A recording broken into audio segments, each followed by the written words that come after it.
Welcome to Luca is a Billionaire, where the only thing I invest in is your answers. You begin by confirming the bank supports direct phone-to-account linking and gathering essentials, government ID, account number, and a recent deposit amount for verification. Open the bank app or website now and go to Profile or Security, then Phone Numbers. Tap Add or Link Number to start. You'll enter the phone number and choose SMS or call verification. Do this immediately so the bank can send the one-time code. Once received, keep the device handy for the next step. Once you've entered the number, the bank sends a one-time passcode. Type that code into the verification field promptly because codes expire.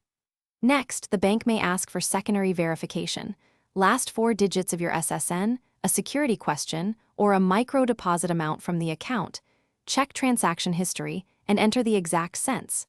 After verification, choose whether this number is your primary alert contact or a recovery option. Make sure to save changes and confirm a success message before proceeding. Complete the process by checking notification preferences and performing a quick test. Request another OTP or make a small transfer to trigger an alert. If you don't receive messages, switch to voice verification, toggle airplane mode, or restart the phone. Also confirm carrier SMS settings, and that number is active.